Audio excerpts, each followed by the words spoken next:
Hi everyone, this is Kevin here. So welcome to another video tutorial on financial calculations. And today I'm going to be talking about how to go about calculating doing your affordability assessment. So basically that means to determine what kind of property value that you can afford if you're looking out for a house in the market today. Right, so in a nutshell, your affordability is being determined by three major components. Number one, of course, would be the amount of cash that you have available for using. Number two will be the amount of CPF ordinary account that you can use. And third component would be the amount of loan that you can get. So if you add all these three up, that will give you the maximum property value that you can look at. But of course, you do not have to stretch it all the way. You can go lesser than that, but not beyond unless you have more funds that are coming in. So well, item one and item two, your cash position and your amount of CPF is like it's pretty easy to find out. Just check your bank account and check your CPF account. Well, it's the third item that maybe will need a bit more work. The easiest way and the fastest way and the most accurate way to do so would really be to get in touch with any banker, any helpful banker, and then give them all the necessary income supporting documents. Let them know of any money debt obligations that you have. They will do a credit check, and then they will be able to get back to you on your loan tenure as well as how much loan that you can actually borrow up to a maximum. That would be the most clear and accurate means of determining that. Well, however, if you are, kind of just started and still toying around with the idea of whether should you be investing in another property, should you be upgrading, and you do not wish to say divulge too much information to a third party yet, then hopefully this calculator will be of some help and guidance to you, right? You just have to look at the yellow boxes that I've created, plug the numbers that put them in as accurate as possible, and then it will give you an idea of the kind of property value that you can consider. So without further ado, let's just dive right in. Let me just go through the entire calculator and how it works. Okay, so of course, the way I've created, there's a borrow one and borrow two. So if there's only just one of you, then just leave the borrow two blank, right? But in some cases, or in a lot of cases, there will be husband and wife, or parents and their children buying together. Then that will be that's why I have a borrow one and borrow two. This is a more common case, right? Either one person or two person. So in this exercise, I'm just going to go with one person, right? So let's just look at this borrow one here. First thing I will need you to put in is the age, right? So that will determine how long a loan tenure you can get, because we can actually borrow up to the age of 65 or 30 years. So the younger you are, you have more time to stretch your entire loan repayment portion. That will also mean lesser monthly mortgage payment that you have to make. Right, so I'm just gonna put 40, right? Let's just assume this guy or lady is 40 years old. Okay, next up, income assessment. I have three lines here: annual fixed, annual variable income, annual rental income. So let's talk about the first line, annual fixed income. This is straightforward. If you are a employee, you draw a fixed salary, you can show your latest 3 months pay slip is consistent, then row 7 is the slot for you to input. So let's just assume that, let's say if you are drawing a salary, gross salary, take home pay plus CPF, $6,000 a month. So you just have to take 6,000, because I put here annual fixed income, 6,000 times 12, that will be 72,000. So you just put in 72,000. All right, so you can see here it worked backwards to $6,000 a month. Well, so what is annual variable income? If you fall under the category of self-employed, if the banks consider you as a self-employed, maybe perhaps like myself. So instead of the past 3 to 6 months salary slip that they will ask for, they will ask for your past 2 to 3 years notice of assessment, and from there they will take an average figure, and then they will apply in most cases about 30% haircut on your income, and then with whatever that's left, that will be the value that they use to determine how much loan you can borrow. So example, let's just say for this example, let's just say his the loan the income assessment NOA that he has declared for the past 2 years has been consistently at 80,000 and 80,000. So 80,000, 80,000 average is still 80,000, but you do not put in 80,000 in here because there's a 30% hairline cut. So that means you have to take 80,000 multiply by 0.7, which is 70%. You have to put in 56,000 here. So the net effect is your income to the bank is only 4,667 instead of 80,000 divided by 12. Okay, so yep.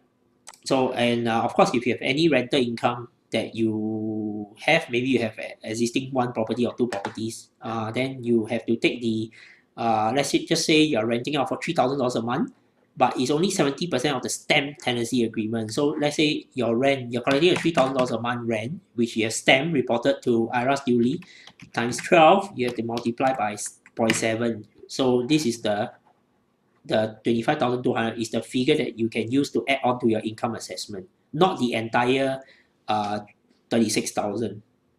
Right, so just going to put this back to zero and just put this to 72,000. So let's just work with the example of this guy or lady who is an employed individual and they're making $6,000 a month. Right, so that's set. Next up would be your monthly debt obligations. So in the determination of how much loan you can get, right, your existing debt obligations will affect how much money you can borrow from the bank for the purchase of the house. So the best ideal situation is you are debt free, you have zero loan. So then they will be able to use the $6,000 to access it fully. But in most cases, you probably there will be some people who have some credit card outstanding loan, you get some personal loan, study loan, car loan, which is very common. So let's just assume that in this example, this person has a car and he is paying $1,000 a month for his car back to a financial institution. The rest, let's just say, is zero. So his monthly debt obligation is $1,000. So how does all this add up? Well, that's where you have to know that why are we doing all this? Because in order to determine how much you can borrow, there's a ceiling that is created by this thing called a total debt servicing ratio. So basically what it means is, right, in this example, this person is making $6,000 a month, but the rule of TDSR states that whatever income that he's making, the monthly mortgage payment that you are taking on should not exceed 60% of your total income. So 60% of 6,000 is 3,006. So that means whatever money that you are trying to borrow, your every month the money mortgage payment that you're trying to make cannot go more than 3,006. If it's let's just say after working it out, your loan becomes $4,000. That means you have to either reduce the amount of loan that you have to borrow, right? So, but 3,006, but because this guy, right, actually has a $1,000 car loan that he's paying every month. So instead of being able to use the full 3,006 to do the assessment of the loan, you can only use 2,006 instead because the existing debt, right, will eat into this TDSR ceiling that you have. So that's why people are now a lot of people are very mindful of the debt they're taking on, right? If you have too much all these unsecured debt, all these things, when you try to assess your loan, even if you feel that your income could be on the higher side, because of all these loans that you have, it could also end up that the amount of money that you can borrow is very little, right? So yeah, I hope this is clear, right? So next up, income weighted average. Okay, so there's no second person. So in this case, there's only one person. So it's just 40 years old, and because of the fact that he or she is 40 years old, You can borrow up to a maximum of age 65. So that means 40 to 65 is only 25 years. So the maximum loan tenure for this example would be you can only do 25. You can do lesser, but not more, right? So let's just for example say if this guy is 35 years old instead of 40, you realize that he can actually borrow up to a maximum of 30 years. And 35 years old is pretty much the sweet spot as of now. So 40 years old, so he can borrow 25 years. And based on his TDSR ceiling of 2006, he would be able to get a maximum loan of about 519,352 and 29 cents.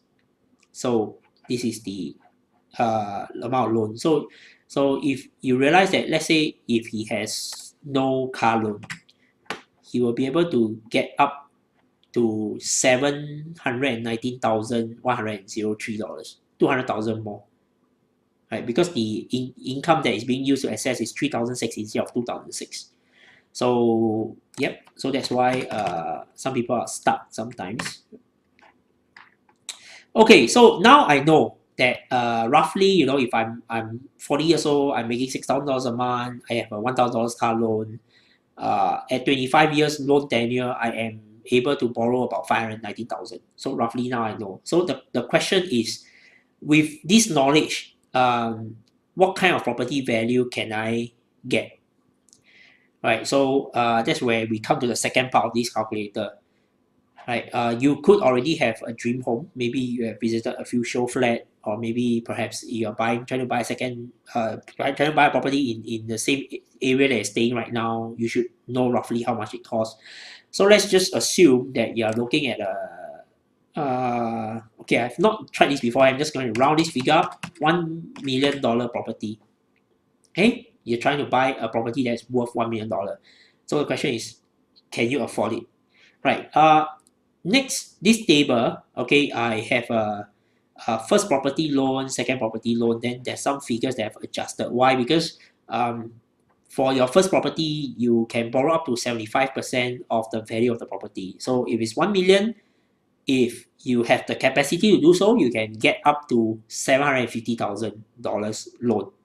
But from the second property onwards, the government has made a cap on it. So even if your income is no matter how high it is, the maximum loan that you can get out of this property is 450,000, and the third property is 350,000, so on and so forth. So depending on your status and situation, you will use the correct column accordingly. So we're just going to go with the first property loan column, just assuming that this guy is buying an entire new property, he doesn't own anything else. So for $1 million property, he can get a maximum loan of 750,000. All right, and for this $1 million property, he will have to have at least 5% cash, which works out to be $50,000. That's for the down payment, and then the balance 20% of which works out to be 200,000. It can be CPF purely or a combination of CPF and cash. All right, then this is the part where I will need you to input. All right, that is the stamp duty that is payable on the property. All right, so $1 million. How much stamp duty? A quick way to just click on this tab here, stamp duty calculator. All right, use the stamp duty calculator that I created. $1 million. He's a Singapore citizen. Buy his first property, 24,600. Second property will be a lot higher because of the additional buyer stamp duty. So first property 24,600. Let's just go back here, 24,600. Okay, there are some other miscellaneous fees that you have to take care of, including your legal fees. If you're taking on a loan, of course, you have your mortgage stamp duties and valuation fee. But these are small amount as compared to the stamp duty that you have to pay, right? So from here, if you look at this green portion here, the minimum cash required works out to be $78,400. Where does this $78,400 come from? Would be your $50,000 cash, adding on to your stamp duty 24,600 plus legal fees plus mortgage stamp duty and valuation fee. So that would be roughly $78,400. So that means to buy a $1,000 $1 million property, you have to have this amount of cash, $78,400 set aside to pay for all these initial items. All right. Then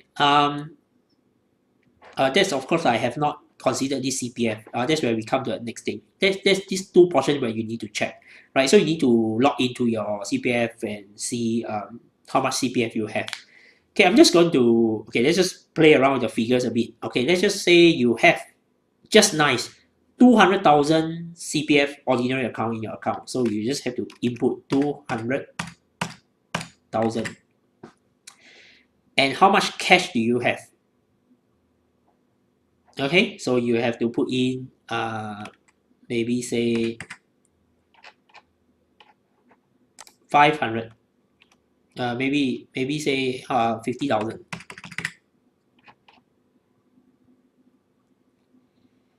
Okay, then you realize that with $200,000 in your CPF OA, $50,000 cash in your bank account, in order to buy a $1 million property, you have a shortfall of $259,047.71. And basically that means unless you can come up with the extra cash from either maybe selling your stocks, equities, your maybe selling some properties that you may have overseas or whatever, just unless you can come up with this 259,000, you will not be able to afford a $1 million property given your condition. And why is there a shortfall? Because you realize that for this $1 million property, right, because of your income status, you can only borrow up to a maximum of 519. So there's this shortfall of difference 200 over 1,000, which is here.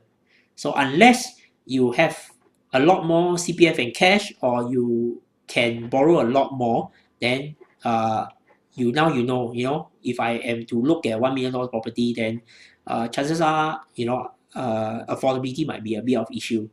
So that's where you can actually just play around with this figure and say, okay, so let's just forget about $1 million property. How about if I just go for a new launch 1 bedroom 600,000 in district 19 example. So let's just adjust it accordingly, 600,000. All right. Even so, at 600,000, with all his cash and CPF position unchanged, he is still in this example. This person is still lacking $8,400. So, yep. So that's how the calculator works. By inputting in your income, your age, the money debt obligations that you have, you will be able to know like how long you can borrow it for, and then what's the maximum loan that you can get. Then you can put in a property value, arbitrary value of the kind of property you think you want to aim for, and then just input in your how much CPF you have right now, or you're expected to have at the end of the day to finance this purchase, and your cash. Then you'll be able to see whether you will have a surplus or a deficit, or perhaps it will be zero. That means it will wipe out your entire savings, and then but you'll still be able to buy the property, right? So that's why it's always good to just have a good idea of what kind of value of property you should look for, so that it's easier for you to filter, right? Just going to briefly talk about second and third column. So this star here, I would say if more than maximum eligible loan shortfall, right? So that's why if your maximum loan is 450,000 and he can borrow 519, so that is not an issue. There's no shortfall. But back to the example of $1 million property, you by right 75% is 750,000, but in his case, he can only borrow 519K. So there's this shortfall, and this shortfall will have to be made up from either your CPF OA or your cash. If not, then it will end up in the deficit value over here, right? Okay, I'm gonna talk briefly about the second and third property for this line before I end up this value. Right. For the first property, the example is a lot more straightforward. You can basically use every single cent of the CPF OA that you have available. But if you already own an existing property, let's say you are buying a private property is a second property, you have a HDB right now, example, and for the HDB, right, you have already used your CPF OA for partial payment, then you have to be aware that if you have used your CPF OA for the first property, in order to use any of your other amount of ordinary account you have in your CPF for your second property, you must first fulfill your minimum sum. If not, then even if you say, so say example you have a first property HDB, you have used CPF, your second property, um, after a few years of working, you have about 50,000 of ordinary account inside your CPF account.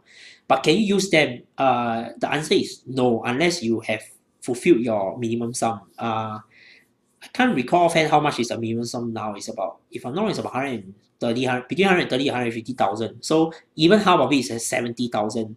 So unless you have more than that, more than this minimum sum, if not, whatever that's below, that falls below, cannot be used. So what this means is you cannot use any of your CPF for your second property. That means you have to have a lot more cash to finance your property.